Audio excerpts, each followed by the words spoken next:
Rob here with SmileFix. Here today to show you how to use our SmileFix Basic Tooth Repair to help you replace a missing tooth. So let's get to it. So what we're going to need is our SmileFix Part 1, our instructions. We're going to need hot water, cold water, a thermometer. Optionally, we're going to use a flosser, some nail trimmers, and some scissors for fitment. Let's get to it. So the first thing I'll tell you is we're going to put our beads in and we're going to see how quickly they just sort of turn translucent. And this is in real time. So you can see they turn really fast. We had some pretty warm water. You want your water to be anywhere between 140 degrees and 180 degrees. Right here we were close to a 180. They turned within seconds, and that's a perfect temperature to work with because we won't burn ourselves, but we'll still be able to use this product. I will say that you're going to want to change your water frequently. Check your water temperatures. Make sure it doesn't dip below 140 for your hot water.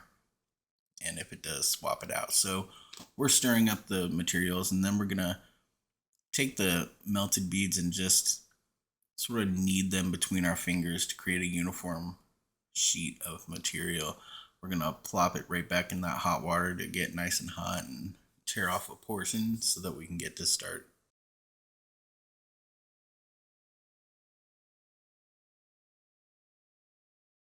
I'm going to shape the basic repair into a teardrop sort of shape. It doesn't have to be a perfect tooth yet. It's just something to shove right into the gap there.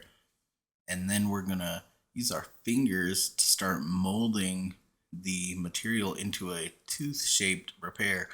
Our thumbs, you can see, are pressing down a lot of material down the roof of the mouth there. You want to use your tongue and suction to do that as well. You can use your thumbs too because you're going to want to make a retainer type apparatus in the back of your repair, and that's what holds it in. So we're just creating texture right there, and we're going to use our flosser to maintain a gap between teeth.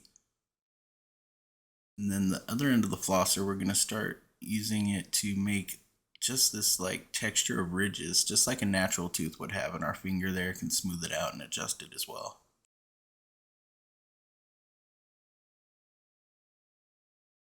Here I'm further refining the gaps between the repair and the teeth, making sure it's perfectly gapped and that there is some space in there so that the repair can look correctly. However, there is some extra material on there, and I think we're going to have to trim this off. So we're definitely kind of going to see it's kind of overlapping onto the tooth to the side. So I'm just going to make a mark into the material right there where I know I can just trim out and won't have to worry about anything else there. So we'll do that in a moment, but I'm just going to keep shaping this tooth to make sure it really ends up nice and fitting really well into this area to start with.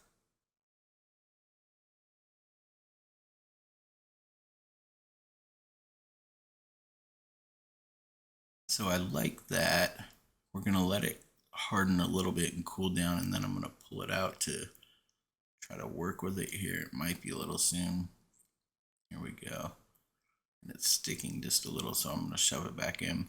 Now, it won't stick to your skin. It's just sticking to this because this model is a jelly type material, and it's just plastic on a plastic material, and so it will tend to stick to that, but it won't stick to the roof of your mouth or your skin like that. I'm going to use our trimmers now to trim off that excess material on the sides of the tooth that we made. You can see, you could toss any of your trimmings right back into your hot water and it'll immediately turn translucent. You'll be able to use it if you need more material, but we don't right now. We'll use scissors to trim up a little bit more, and then we'll put it right back in that hot water, and the rest we can kind of push around with our fingers and form between our fingers and our teeth there to create a nice repair. And actually, I'm already really liking the shape here. It's fitting in the top area pretty well. We like how that's going. I'm gonna continue to just fit it and concentrate on the fitment to the gum line and of the retainer in the back before I do anything else with this tooth. I want to make sure that it's fitting truly correctly. And again, I'm just putting those ridges in to see what this tooth is going to end up looking like, and I'm evaluating as I go.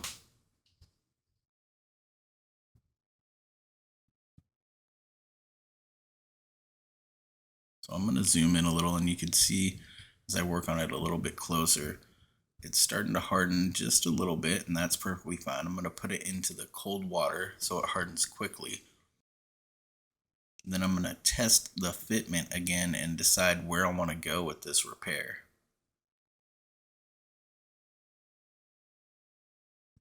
And I'm deciding, well, it fits pretty well, but the retainer leaves something to be desired. It feels kind of loose to me, so we're gonna have to work on that part. And to do that, I'm gonna kind of melt down a lot of the front end of it to create a bit more of an angle there, which is perfectly fine to do.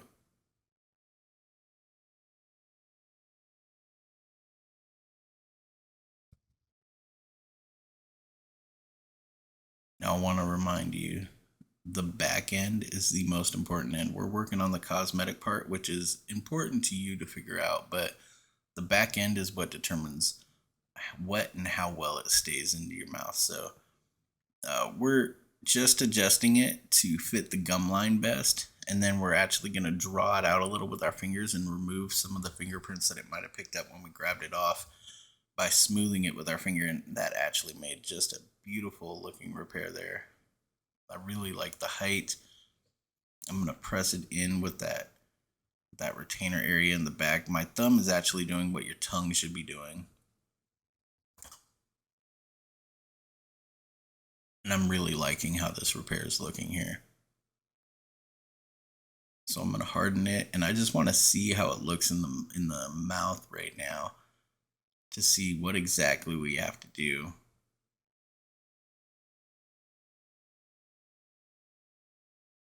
And I'm pretty happy with the general shape. We can do some fine adjustments here.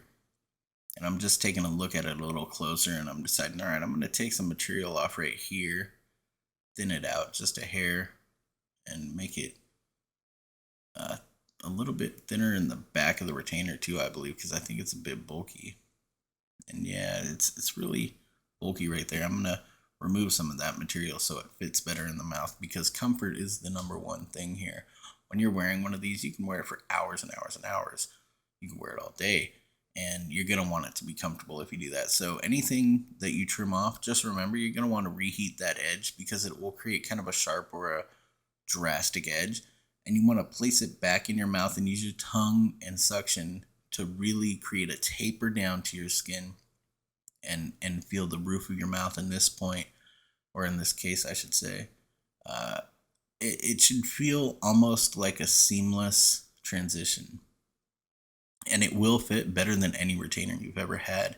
If you've ever had a retainer, you know they fit pretty well. This will fit tighter, and this will fit more secure as well. So I'm liking how that looks. I'm going to immediately harden it right there, because I just want to keep that. And I see there's some area here that I kind of want to remove behind that other tooth to take some of the bulk off of that. And I'm liking how that looks. And then maybe the other side too, I think we could thin it out a little, and this repair is going to look really good and fit really well in there if we do that. There we go. So now I have some ridges there. I'm going to test the fitment here to see if I like how that looks, and it sure looks a lot better to me. It's going to feel a lot better in the mouth, but I'm going to take a little more material off. There we go.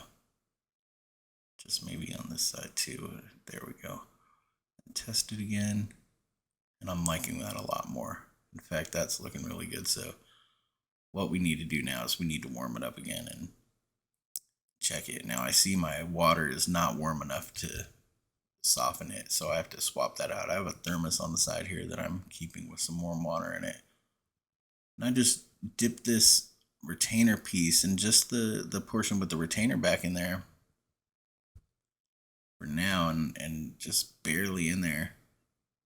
And you'll see it kind of melted again, and I'm going to use that to push down, and I'm going to keep That looking really nice right there. I'm going to press it in, which you should be using suction, and oh, it looks so nice right there. I'm really happy with that. I'm going to use my finger to kind of wipe out any sort of fingerprints that it might have picked up when I'm pulling it out, which the material can if it's softened and it still isn't fully hardened. So I'll use my dental flosser right here to sort of create more ridge in that and define it. I'm going to cool it real quick and just so I can see what the fitment looks like. Oh, it looks like I'm going back to the face of it. I'm not happy with the texture apparently. I might have noticed a print or some sort of part of the texture that I didn't like or thought looked the best, so I'm going to work on that, but I'm very happy with the retainer right now. So yeah, you can see me wiping out the marks on the front of it with my finger, and just rubbing it straight down is going to do that very easily. It's a good tip. I just dried my finger off and I'm doing it again just to see what it's looking like. And I'll add a little bit of texture in there with this flosser again, just a little bit of pressure, defining the shape of a tooth. It's not very movable or moldable right now, but it has a slight amount of moldability still. Oh, I really like how it's starting to look there.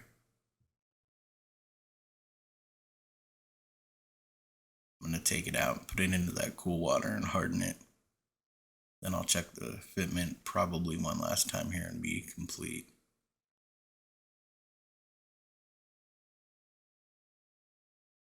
I'm going to dry it off and pop it back in. Let's see how it looks. Oh, that's fantastic. That is a wonderful repair. Great job.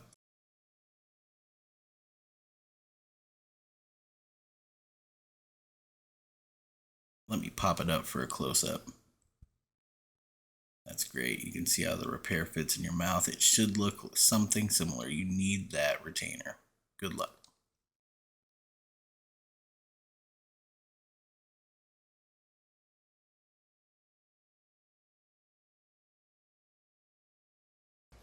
Well, I hope we were able to give you some good advice and tips on how to use our products. Remember, we're always here to help you. If you have any questions, feel free to reach out. We love to help our customers. So remember, you too can smile again with SmileFix. Oh no! SmileFix!